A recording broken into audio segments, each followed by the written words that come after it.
अस्सलाम वालेकुम नादरीन गुज़श्ता से पेवस्ता रोज़ रहीम यार ख़ान के एक मंदिर में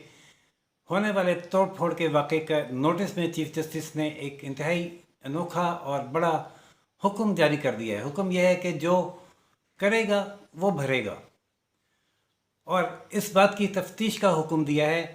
कि मस्जिद की लाइब्रेरी में 8 साल के हिंदू बच्चे ने पेशाब किया या उस पर वहाँ होने वाले तशद्दुद से उसका पेशाब निकला। चीफ जस्टिस ने पुलिस से ये भी पूछा कि क्या आप लोगों के 8 साल के बच्चे नहीं होते? क्या आपको नहीं मालूम कि 8 साल के बच्चे का ज़हन क्या होता है और उसे मज़ाहिब और मुक़द्दस जगहों की तफरीक का किस कदर अंदाज़ा हो सकता है। नाज़रीन, सूरत हाल कुछ यूँ है कि 3 रोज़ कबल रहीम यार ख़ान में एक वाक़या हुआ जहाँ एक बहुत पुराने और कदीमी बंदर पर वहाँ के इलाक़ाई लोगों ने, कुछ शरपसंदों ने हमला किया और मंदिर के अंदर घुसकर तोड़ फोड़ की और तहस नहस करके रख दिया। इस दौरान वहाँ पुलिस मौजूद थी, लेकिन पुलिस खामोश तमाशाई बनी रही और उसने कोई मदाखलत नहीं की और हमला आवरों को मंदिर तोड़ने से नहीं रोका। इस वाक़े की रिपोर्ट सोशल मीडिया पर हुई और हिंदू कम्युनिटी ने इस पर बहुत एहतजाज भी किया और इस लेवल तक किया कि हिंदुओं के रहनुमा रमेश कुमार ने चीफ जस्टिस से गुज़श्ता रोज़ मुलाकात की उनके चैम्बर में, जिनकी दरख्वास्त पर chief justice of Pakistan justice Gulzar Ahmed ने फौरी तौर पर सो मोटो नोटिस लेते हुए आज इसकी समाअत की, और जिसमें चीफ सेक्रेटरी पंजाब और आईजी पंजाब को तलब किया गया था। पुलिस ने बताया कि जब पुलिस से पूछा गया कि जब ये वक़ूआ हुआ तो पुलिस कहाँ थी उस इलाके में, शहर में इंतज़ामिया क्या सो रही थी? तो अदालत को बताया गया कि पुलिस मौजूद थी, लेकिन उस वक्त सूरत हाल जो थी उसके पेश नज़र पुलिस ने बेहतर समझा कि जो मंदिर के इर्द गिर्द 70 के करीब हिंदू घर हैं, ख़ानदान हैं, उनकी हिफाजत की जाए, हमला आवर कहीं उन पर ना हमला आवर हो जाए। लेकिन ये एक ऐसा बेहुदा और बेजान सा बयान लगता है जिस पर यकीन करना बहुत ज़्यादा दुरुस्त मालूम नहीं हुआ अदालत को भी और वहाँ बैठे हुए लोगों को भी, कि बहरहाल पुलिस चाहती तो बहुत आराम से उन हमलावरों को मंदिर में के अंदर तोड़ फोड़ करने से रोक सकती थी। चीफ जस्टिस ने अपने रिमार्क्स में कहा कि पुलिस ने अपना काम दुरुस्त तरीके से नहीं किया। चीफ जस्टिस ने कहा कि अगर पुलिस ढंग से काम करती तो कम से कम 3 दिनों में कोई एक गिरफ्तारी तो करती। कोई एक भी गिरफ्तारी नहीं अब तक अमल में नहीं आई, और ना ही वहाँ पर किसी के ख़िलाफ़ कोई FIR दर्ज हुई। अदालत को बताया गया कि FIR दर्ज हो चुकी है। चीफ जस्टिस ने कहा कि ये काफ़ी नहीं है, इस बात की तफ्तीश की जाए कि जो वाक़या जहाँ से शुरू हुआ वो ये था कि एक बच्चे ने मस्जिद की लाइब्रेरी में, हिंदू बच्चे ने पेशाब कर दिया था, लेकिन रिपोर्ट्स ये हैं, मीडिया रिपोर्ट्स ख़ास तौर पे, कि मस्जिद की लाइब्रेरी में बच्चे पर तशद्दुद हुआ और खौफ से उसका पेशाब निकल गया। लेकिन उस निकले हुए पेशाब को छुपाने के लिए और इशू बनाने के लिए ये हंगामा किया गया, ये शोर मचाया गया कि बच्चे ने मस्जिद में पेशाब कर दिया और उसके रिएक्शन में जाके मंदिर में तोड़ फोड़ की गई। चीफ जस्टिस ने कहा कि पुलिस ने उस 8 साल के बच्चे को गिरफ़्तार किया क्यों, और गिरफ़्तार करके मजिस्ट्रेट के सामने पेश भी किया। क्या पुलिस वालों के 8 साल के बच्चे नहीं होते? क्या पुलिस वालों को नहीं मालूम कि बच्चों को मज़हब का कितना पता होता है? उन्हें क्या पता होता है मस्जिद और मंदिर के फ़र्क का और दीन और धर्म का? बहरहाल चीफ जस्टिस ने ये महसूस किया कि ये एक ऐसा वाक़या है जिससे मुल्क की आलमी सतह पर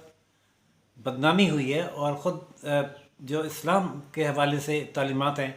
उनकी भी नफ़ी हुई है। इस्लाम की जो दीगर मज़ाहिब के हवाले से तालीमात हैं उनकी नफ़ी हुई है। इस्लाम दीगर मज़ाहिब और उनकी इबादतगाहों का एहतराम भी सिखाता है। चीफ जस्टिस ने हुक्म दिया कि इसका हल ये नहीं है कि अब सरकारी फ़ंड से मस्जिद बना कर दे दी जाए, सरकारी फ़ंड से मंदिर दोबारा तामीर करके दिया जाए। चीफ जस्टिस ने हुक्म दिया है कि जिन लोगों ने मंदिर में तोड़ फोड़ की है उन्हें गिरफ़्तार करके मंदिर की दोबारा तामीर का ख़र्चा उन्हीं लोगों से बतौर जुर्माना वसूल किया जाए। اور ان کے خلاف مؤثر قانونی کارروائی کر کے ان کو عدالتوں میں پیش کیا جائے تاکہ انہیں قرار واقعی سزا مل سکے۔ یہ ایک ایسا حکم ہے کہ اگر اس پر عمل ہو گیا کہ جنہوں نے توڑ پھوڑ کی ہے سی سی ٹی وی کے ذریعے وہ ٹریس ہوتے ہیں اور ان سے مندر کی تعمیر کے پیسے بھی وصول کیے جاتے ہیں اور انہیں جیلوں میں بھی ڈالا جاتا ہے، تو ناظرین یہ یقیناً ایک ایسا اقدام ہوگا جس سے مستقبل میں اس قسم کے واقعات کو روکنے میں کچھ یقیناً مدد مل سکتی ہے۔ ورنہ ہوتا یہی ہے کہ بلوائی آتے ہیں، کہیں بھی توڑ پھوڑ کر کے چلے جاتے ہیں، اور وہ چونکہ بلوے کی صورت میں کسی پر الزام ثابت نہیں ہو پاتا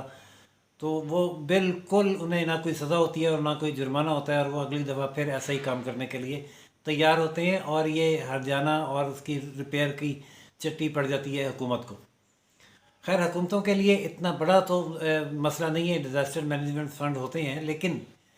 اگر اس سلسلے کو سیریسلی روکنا ہے تو یہ ایک بہت اچھا اور بڑا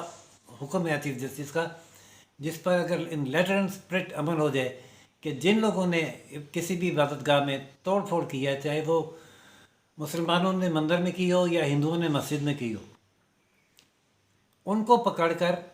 دوبارہ تعمیر کا خرچہ ان پر ڈیوائڈ کر کے، جتنے بھی وہ لوگوں ان پر ڈیوائڈ کر کے ان سے لیا جائے، چاہے اس کے لیے ان کی جائیدادیں بکے یا جمع پونیاں ختم ہوں، اور پھر جو یہی کافی نہ ہو بلکہ جو قانون ہے اس کے مطابق ان کی جتنی قید کی سزا بنتی ہے وہ بھی انہیں دی جائے۔ کوئی مذہب کسی دوسرے مذہب کو کی بے حرمتی کرنے کی اجازت نہیں دیتا۔ خود اسلام میں اللہ تعالیٰ نے یہ فرمایا ہے، جب نبی کریم صلی اللہ علیہ وسلم نے ریاست نے مدینہ قائم کی تو یہ اعلان کیا کہ جو جہاں ہے وہ وہاں محفوظ ہے، اور جو جہاں عبادت کر رہا ہے وہاں اس کی عبادت میں اس کو نہیں روکا جائے گا، اور وہ اپنی عبادت کرنے میں بھی آزاد ہے۔ اگر ایسا ہی ہوتا مندروں کو توڑنا لازمی تو نبی کریم صلی اللہ علیہ وسلم کے دور میں پھر یہ کام سب سے زیادہ ہونا چاہیے تھا، لیکن نہیں ہوا، تحفظ دیا گیا۔ اس کا مطلب یہ ہے کہ جو دین اپنا ہے، کسی کے دین کو چھیڑے نہیں، اس کی تبلیغ کرنے کا طریقہ جو ہے، ایک دفعہ ایک خلیفہ نے گورنر کو بھیجا تو اور وہ انہیں یہ ہدایت ساتھ یہ کی کہ وہاں جا کر تمہیں زبان سے تبلیغ نہ کرنا پڑے، کوشش یہ کرنا کہ اپنی دین کی تبلیغ زبان سے نہ کرنی پڑے، یعنی عمل سے تبلیغ ہو۔ ہم لوگوں نے یہی کیا ہے کہ عمل چھوڑ دیا ہے اور ڈنڈا سوٹا لے کر چل پڑے ہیں تبلیغ کرنے کے لیے۔ اللہ ہمیں ہدایت ہے، اللہ کرے کہ پولیس چیف جسٹس کے حکم پر عمل درآمد کرے۔ دیکھتے ہیں کہ ایک ہفتے کے بعد 13 اگست کو جو چیف جسٹس نے دوبارہ سماعت مقرر کی اور یہ حکم دیا ہے کہ کارروائی کر کے مکمل کر کے رپورٹ عدالت میں پیش کی جائے۔